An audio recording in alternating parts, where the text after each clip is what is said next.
स्वराज्याच्या कुलमुखत्यार महाराणी येसूबाई यांना शतशः नमन. बंधू भगिनींनो, नुकताच आपण महिला दिन साजरा केला. या निमित्ताने आपण पाहूया महाराणी येसूबाई यांच्या पराक्रमाची गाथा. महाराणी येसूबाई ह्या एक नाही दोन नाही तर तब्बल 29 वर्ष मोगलांच्या कैदेत होत्या. परंतु मोगलांच्या कैदेत असूनही त्यांनी शिवछत्रपतींचे स्वराज्य अबाधित ठेवले होते. आणि अशाच या महाराणी युवराज्ञी येसूबाईबद्दल अधिक माहिती आपण या व्हिडिओमध्ये जाणून घेऊया. आपले दुर्दैव असे की महाराणी येसूबाईंबद्दल अधिक माहिती इतिहासकारांकडे नाही. त्यांचा आणि शंभूराजांचा केवळ 9 वर्षाचा संसार आणि शंभूराजे तेही छाव्याप्रमाणे आयुष्य जगलेले. किती खडतर आयुष्य असेल. स्वराज्यासाठी अनेक बलिदानही द्यावे लागले या दाम्पत्याला. पती जिवंत असताना सुद्धा या पतिव्रतेला काही दिवस विधवा बनून राहावे लागले. हो, आग्र्यावरून सुटल्यानंतर शिवछत्रपतींनी छोट्या संभाजीला लपवून ठेवले आणि अफवा पसरवली की शंभूराजे गेले. त्यामुळे संभाजीराजे सुखरूप स्वराज्यात येईपर्यंत येसूबाईंना विधवा म्हणून जगावे लागले. केवढी ही प्रगल्भता! शंभूराजांना फितुरांच्या मदतीने औरंगजेबाने पकडले आणि त्यानंतर स्वराज्याची परिस्थिती डगमगली. तरीही महाराणी येसूबाईंनी धीर सोडला नाही. पतीला हालहाल करून ठार मारल्यावरही स्वराज्याचा गाडा चालवण्यासाठी त्यांनी आपले डोंगराएवढे दुःख बाजूला ठेवले आणि शिवछत्रपतींनी उभारलेले स्वराज्य वाचवण्यासाठी स्वतःला आणि स्वतःच्या पोटच्या गोळ्याला शत्रूकडे तब्बल 30 वर्ष ओलीस ठेवले. ही एवढी हिमालया इतकी उंच स्त्री पाहिली की राष्ट्रसेवा काय असते हे आपोआपच आपल्या लक्षात येते. छत्रपती शिवाजी महाराजांच्या जाण्यानंतर, त्यांच्या निधनानंतर स्वराज्याचे लचके तोडण्यासाठी औरंगजेब सावधच होता.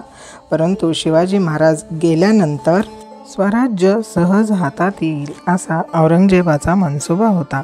परंतु छत्रपती संभाजी महाराजांनी औरंगजेबाचा हा मनसुबा उधळून लावला. एकीकडे सिद्धी, पोर्तुगीज आणि दुसरीकडे मुघल तसेच आप्तस्वकीय अशी चहूबाजूंनी शत्रूची फौज छत्रपती संभाजी महाराजांच्या विरोधात लढत होती. परंतु या सर्वांवर आपल्या पराक्रमाने मात केली आणि शत्रूला धूळ चारली ती छत्रपती संभाजी महाराज यांनी. आणि या सर्व लढायांमध्ये त्यांना भरभक्कम साथ होती ती त्यांच्या सौभाग्यवती महाराणी येसूबाई यांची. छत्रपती संभाजी महाराज सतत स्वारीवर असायचे. परंतु त्यांच्या अनुपस्थितीतही येसूबाई यांनी स्वराज्याची धुरा अतिशय भरभक्कमपणे सांभाळली होती.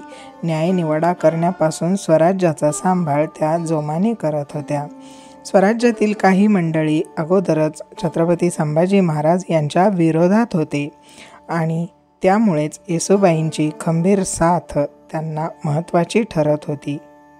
अशातच राणी सोयराबाई यांचे निधन झाले आणि त्यांच्या जाण्यानंतर मात्र येसूबाईंनी राजाराम महाराज यांना आईचे प्रेम दिले. राजारामांचा सांभाळ येसूबाईंनी आईप्रमाणेच केला आणि त्यांना वेळोवेळी स्वराज्याची तालीमही दिली. आपल्यातीलच काही गद्दारांच्या मदतीमुळे सन 1689 मध्ये छत्रपती संभाजी महाराज मुघलांच्या कैदेत सापडले आणि संभाजी महाराजांवर होणाऱ्या अत्याचाराच्या बातम्या दररोज येसूबाई यांना येत होत्या. तरीही त्यांनी स्वतःला सांभाळले आणि स्वराज्याचे रक्षण केले. मराठ्यांचे मनोधैर्य त्यांनी खचू दिले नाही. शेवटी 11 मार्च 1689 रोजी औरंगजेबाने संभाजी महाराजांना अत्यंत क्रूरपणे मारले. महाराजांच्या हत्येनंतर न खचता महाराणी येसूबाई खंबीरपणे उभ्या राहिल्या. येसूबाईंनी आपल्या कर्तृत्वाला आणि त्यागाला इथेच सुरुवात केली. आपल्या पतीच्या मृत्यूचे दुःख बाजूला ठेवून त्यांनी स्वराज्याची विस्कटलेली घडी सावरायला सुरुवात केली. येसूबाई यांच्या मनाचा मोठेपणा आणि चातुर्य यांच्यामुळे संभाजी महाराज गेल्यानंतर सुद्धा स्वराज्य अबाधितच होते. नियमाप्रमाणे छत्रपती संभाजी महाराजांच्या मृत्यूनंतर त्यांचा मुलगा शाहू राज्यावर बसावयास हवा होता, परंतु शाहू महाराज तेव्हा फारच लहान होते. महाराणी येसूबाई यांनी तत्कालीन परिस्थिती पाहता त्यांच्या लक्षात आले की स्वराज्य टिकवायचे असेल तर प्रेमापेक्षा कर्तव्याला जास्त महत्त्व दिले पाहिजे. त्यामुळे त्यांनी पुत्रप्रेम बाजूला ठेवले आणि पुत्रासमान सांभाळ केलेल्या राजाराम महाराजांचा राज्याभिषेक केला आणि त्यांच्या वतीने स्वराज्याची धुरा सांभाळण्यास सुरुवात केली. महाराणी येसूबाईंचा त्याग इतिहासात अजरामर असाच आहे. छत्रपती संभाजी महाराज गेल्यानंतर स्वराज्य आपल्या हाती बळकवण्याच्या आशा पुन्हा पल्लवित केल्या औरंगजेबाने आणि त्याने स्वराज्याचा घास घेण्यासाठी जुल्फिकार खानाला रायगडाला वेढा देण्यास पाठवले. पण जर स्वराज्याचा धनी त्या वेड्यात अडकून पडला तर इतर सैन्याला एकत्र कोण आणणार आणि स्वराज्य कसे चालणार? तसेच बाहेर मोकाट असलेल्या औरंगजेबाच्या सैन्याने चहूबाजूनी आक्रमण करून स्वराज्याचे लचके तोडले तर काय होणार? आणि हा स्वराज्याचा राजाच जर बंदिवान झाला तर राज्यकारभार कसा हाकायचा? या सर्व परिस्थितीचा विचार करून येसूबाईंनी त्यावर उपाय काढला. त्यांनी राजाराम महाराजांना सांगितले की रायगडाच्या वेढ्यातून बाहेर पडा आणि जिंजीच्या किल्ल्यात तळ ठोका. रायगड वेढ्यात अडकल्याने संपूर्ण राजधानीच जिंजीला नेली. स्वराज्याचा खजिना मुघलांच्या हाती पडता कामा नये अशी सोयही त्यांनी केली. त्यामुळे रायगडाचे महत्त्व कमी झाले आणि या वेढ्यातून औरंगजेबाला फारसे काही सापडले नाही. स्वराज्याचा कारभार व्यवस्थित हाकता यावा म्हणून जिंजी स्वराज्याची राजधानी केली. राजाराम महाराजांना जिंजीला पाठवले आणि त्या स्वतः मात्र रायगडावर राहिल्या. एकटे सोडून निघून जाणे हे राजाराम महाराजांना पटत नव्हते, परंतु येसूबाईंनी त्यांना समजावून सांगितले की राजाने नात्यांपेक्षा कर्तव्याला जास्त महत्त्व दिले पाहिजे. त्यामुळे अखेर जड अंतःकरणाने राजाराम महाराजांनी रायगड सोडला आणि येसूबाईंची सत्वपरीक्षा इथेच सुरू झाली. राजाराम महाराज रायगडावरून निसटून गेले. त्यानंतर 8 महिने येसूबाईंनी हिरिरीने तो रायगड झुंजवला. राजाराम महाराज जिंजीला सुखरूप पोचले. अखेर औरंगजेबाने कपट करत रायगड ताब्यात घेतला आणि येसूबाई व शाहू महाराजांना अटक केली. येसूबाईंना शिवरायांची शिकवण होती की प्रसंगी गड किल्ले शत्रूला द्यावेत, परंतु स्वराज्य राखावे. दिलेले किल्ले लढून परत मिळवता येतात, पण गेलेले स्वराज्य परत मिळवता येत नाही. शत्रूने बंदी बनवले तरी सुटता येते. हा इतिहास शिवरायांकडून येसूबाईंनी शिकलेला होता. परंतु दुर्दैव हेच होते की शिवरायांप्रमाणे येसूबाईंना युक्तीने स्वतःची सुटका करून घेता आली नाही आणि येसूबाई आणि शाहू महाराज तब्बल 29 वर्ष स्वराज्यासाठी कैदेत राहिले. औरंगजेबाच्या कैदेतील 29 वर्षापैकी तब्बल 17 वर्षे महाराष्ट्रात औरंगजेबाच्या छावणीत नजर कैदेत त्यांना राहावे लागले. जिथे छावणीचा तळ पडेल त्या दुर्दैवी मायलेकरांची तिथे फरफट होई. स्वराज्यात राहूनही त्यांना स्वातंत्र्य उपभोगता येत नव्हते. औरंगजेब मेला आणि त्यानंतर मात्र या दोघांची रवानगी दिल्लीला करण्यात आली. त्यानंतर तब्बल 12 वर्ष परमुलखात या मायलेकरांना वनवास सहन करावा लागला. या दरम्यानच्या काळात राजाराम महाराजांनी स्वराज्याची मशाल मात्र तेवत ठेवली होती, परंतु त्यांच्यावरही काळाने घाला घातला आणि त्यांचे अकाली निधन झाले. परंतु राजाराम महाराजांच्या मृत्यूनंतर महाराणी ताराराणी यांनी स्वराज्य वाढवले. मराठ्यांची वाढती दहशत पाहता 1707 मराठा साम्राज्यात दुफळी माजवण्यासाठी शाहू महाराजांना मात्र कैदेतून मुक्त केले. परंतु त्यांनी मुघलांविरुद्ध लढाई करू नये यासाठी येसूबाईंना मात्र कैदेतच ठेवण्यात आले. शेवटी बाळाजी विश्वनाथ पेशवे म्हणजेच पहिले पेशवे यांनी महाराणी येसूबाईंची सुटका केली. मोगलांच्या कैदेतून छत्रपती शाहूंची सुटका व्हावी यासाठी 1705 पासून ते मध्यस्थी करत होते.